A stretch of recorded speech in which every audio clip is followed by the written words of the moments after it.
Ya, pemirsa, bagi Anda yang ingin bergabung bersama kami seperti biasa dalam segmen aspirasi masyarakat sudah kami buka di 0451452414.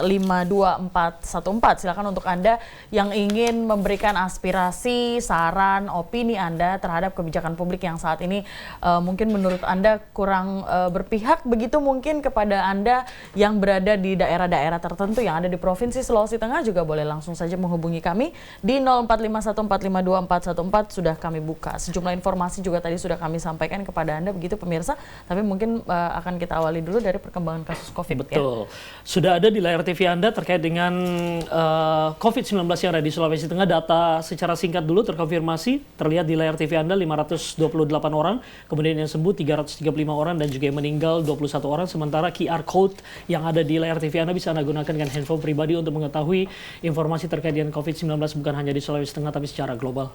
Ya, betul sekali. Dan pemirsa, kami akan mengajak Anda untuk beralih ke grafis begitu terkait dari update situasi COVID-19 per tanggal hari ini 8 Oktober 2020 pada pukul 12 hari ini waktu Indonesia Tengah. Tentunya untuk Provinsi Sulawesi Tengah ada 14 kasus baru di mana 11 diantaranya ada di Kota Palu, kemudian 1 dari Kabupaten Sigi, kemudian di Morowali Utara 1 dan juga Donggala 1. Dan yang meninggal dunia hari ini ada 1 untuk Kota Palu. Untuk tabel ataupun juga maksud kami untuk yang berwarna hijau kita tampilkan dulu.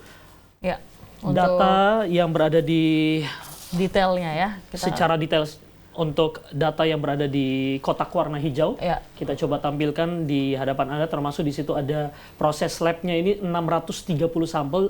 Kemarin ada 770 sampel di lab kesehatan yang lagi menantikan hasilnya, dan saat ini berkurang 630, artinya sudah ada lebih dari 50-an, 100-an ini yang sudah keluar hasilnya hari ini atau kemarin begitu ya. Betul. Ya, dan untuk 528 yang terkonfirmasi ada kalau kita dari bawah ada 21 yang meninggal, kemudian 335 sembuh. Kita mulai lagi untuk Kabupaten Toli-Toli ada 5 di sana, kemudian 12 di Kabupaten Banggai. 2 di Kabupaten Banggai Laut di mana karantina mandiri, Buol juga ada 2 yang karantina mandiri. Untuk Donggala, salah satu zona merah yang kita miliki di Provinsi Sulawesi Tengah ada 25 di Kabupaten Donggala di mana 10 diantaranya ada karantina mandiri, ada di Rumah Sakit Madani, di Rumah Sakit Pratama Tambu, Rumah Sakit Antapura, dan 2 di Rumah Sakit Kabelota. Baik, dan tentunya ini untuk melihat bagaimana pergerakan atau meningkatnya kasus COVID-19 di Sulawesi Tengah ini sudah harus menjadi perhatian khusus buat kita semua sebagai warga Sulawesi Tengah untuk tetap menerapkan protokol kesehatan. Betul. Dan tidak boleh menganggap enteng atau meremehkan penyebaran COVID-19 yang ada di Sulawesi Tengah. Betul sekali. Ini adalah zonasi dari COVID-19 untuk Provinsi Sulawesi Tengah masih ditempati oleh Morowali, Kota Palu, dan juga Donggala untuk zona dengan resiko tinggi atau zona merah. Kemudian juga untuk Toli-Toli ini kuning, dan juga di Tojo Una-Una, Sigi, Poso, dan Banggai Kepulauan, dan Buol ini berwarna orange. Orange atau dengan resiko rendah. Betul. Gitu ya. Baik, dan pemirsa, kami kembali membuka line telepon Anda, bisa bergabung bersama kami di 0451452414, dan sambil menantikan telepon Anda, pemirsa, hari ini kita juga mendengarkan kabar seperti informasi yang sudah kita sampaikan tadi terkait dengan bagaimana mahasiswa yang bergabung dengan para perwakilan buruh yang melakukan aksi di depan kantor DPRD Provinsi Sulawesi Tengah dan juga Polda Sulawesi Tengah, dan Polda Sulawesi Tengah menyayangkan aspirasi penolakan UU Omnibus Law ini berakhir dengan ricu. Sementara di sini di hari ini untuk yang mendapatkan pertolongan Rumkit Bayangkara ini berjumlah 26 orang, terdiri dari anggota Polri sebanyak 10 orang, mahasiswa sebanyak 11 orang, dan masyarakat umum sebanyak 5 orang. Dan jumlah yang diamankan di Ditreskrimum Polda Sulawesi Tengah jumlahnya 29 orang, terdiri dari mahasiswa 28 orang dan masyarakat umum 1 orang. Baik, kita tahan dulu. Sudah ada Bapak Ihsan dari Tondo. Silakan Pak Ihsan. Selamat sore. Selamat sore Pak Ihsan. Silakan, apa yang ingin Anda sampaikan? Ini masalah infrastruktur, Pak. Baik. Iya, kalau saya melihat semenjak pasca gempa itu ada beberapa jalan di dalam kota sama sekali belum tersentuh. Iya. Seperti di Jalan Es Parman, kemudian di Jalan Setiabudi. Nah, ini mungkin bentuk perhatian dari pemerintah karena ini sudah cukup lama, apalagi ini karena dampak gempa bumi 2 tahun lalu. Baik, untuk Jalan Es Parman, apanya yang terlihat parah infrastrukturnya, Pak? Kalau itu dilihat sudah tidak rata lagi badan jalannya. tidak rata lagi badan Iya. jalannya, tapi masih cukup mulus begitu untuk aspalnya, Bapak ya? Iya, aspalnya Mungkin agak cukup mulus, cuma- bergelombang begitu ya, dikarenakan Iya, itu gempa kalau 2 tahun lalu. tidak teliti, Iya, itu bisa kita kaget, Pak. Iya, Karena betul. dikiranya jalannya rata, padahal Baik. ada patahan di sana.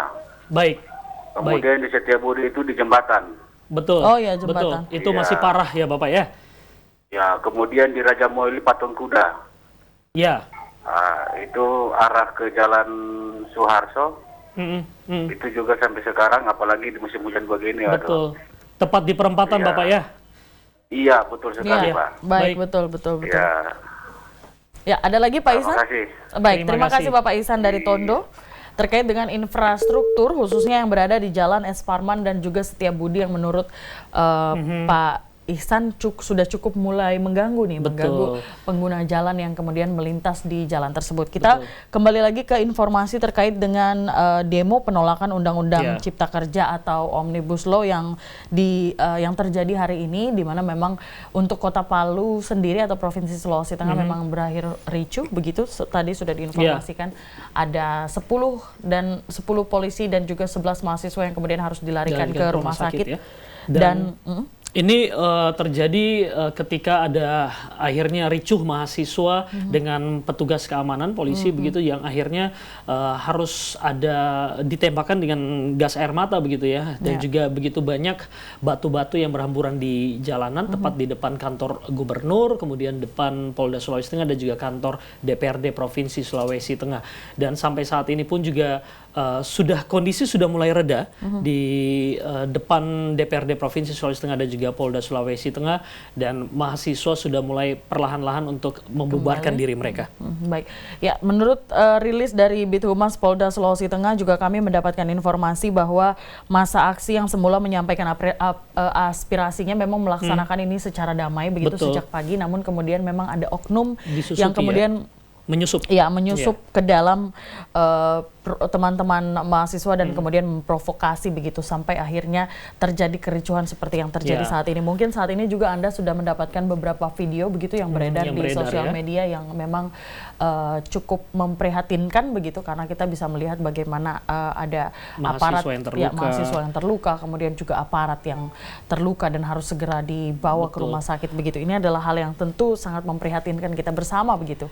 Bahkan ada satu unit sepeda motor juga yang dirusak dan juga dibakar dari di situ. Polda Sulawesi Betul. Tengah, Dan seperti biasanya juga kita mendapatkan kabar kalau ada aksi-aksi yang dilakukan oleh mahasiswa ataupun juga perwakilan dari masyarakat, ini biasanya yang sangat dikhawatirkan adalah adanya oknum-oknum yang menyusup dalam aksi tersebut yang akhirnya bisa menjadi menjadi api begitu untuk membakar ataupun juga memanaskan suasana. Ya, dan tentunya ini adalah hal yang sangat kita sayangkan terjadi kericuhan seperti ini. Bahkan menurut informasi yang kami dapatkan dari beberapa daerah di Indonesia, juga demo ini memang dilakukan secara serentak begitu oleh seluruh BEM mahasiswa yang ada di Indonesia, dan juga kericuhan terjadi di beberapa belahan, di beberapa bagian begitu di Indonesia. Tentu kita berharap semoga hal ini tidak terjadi, kalaupun aksi akan tetap berjalan tapi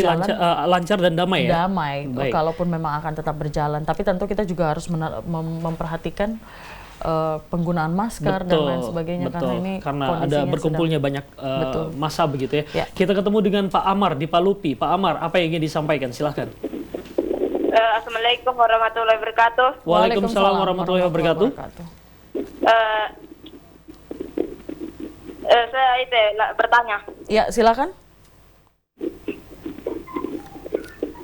Apa usaha untuk Kota Palu untuk mencegah COVID-19? Bagaimana? Apa cara menghentikan COVID-19 di Kota Palu. Ya, baik. Terima Baik. kasih Bapak Amar di Palupi. Pak Amar ya, tapi terdengar suara seperti ibu, seperti ya.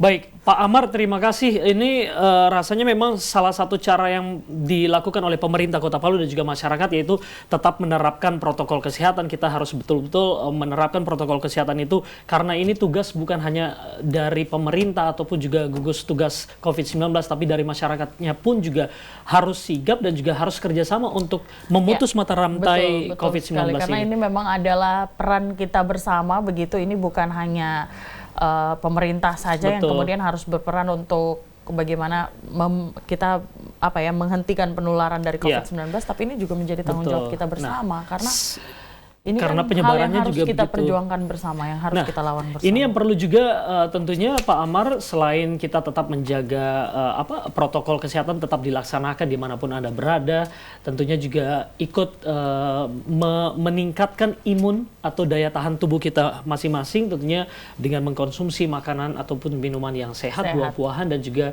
diselingi dengan olahraga, karena dengan olahraga pun juga ini bisa meningkatkan imun dari tubuh seseorang. Ya, Pak Ihsan kembali lagi, silakan Pak Ihsan. Iya, makasih Pak. Bu. Silakan. Ya. Ya, jadi ini hanya sekedar saran saja. Iya.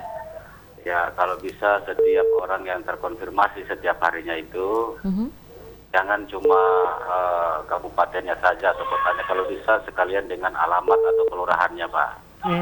Iya, supaya kami juga bisa mengetahui di mana titik-titiknya itu. Ya, kalau di Kota Palu di kelurahan mana begitu, atau di alamat mana begitu. Baik, Pak Ihsan. Baik. Iya, karena selama ini kita hanya tahu korban misalnya di Kota Palu sekian. Iya. Baik. Kabupaten itu tidak tahu Baik, alamat. Pak Ihsan, kami Terima coba. kasih. Terima kasih Pak Ihsan dari Tondo, kembali lagi. Tapi sebenarnya kalau kita mau membahas sedikit agak sulit begitu ya, Betul. untuk kita menginformasikan kepada Anda alamat begitu dari kasus-kasus baru misalnya yang ada, karena itu juga bukan kapasitas dari TVRI untuk mempublikasikan hal seperti itu. Tentu itu menjadi kapasitas dari Satgas COVID-19. Betul. Termasuk juga Dinas Kesehatan Provinsi ataupun juga kota. Terima kasih Pak Ihsan.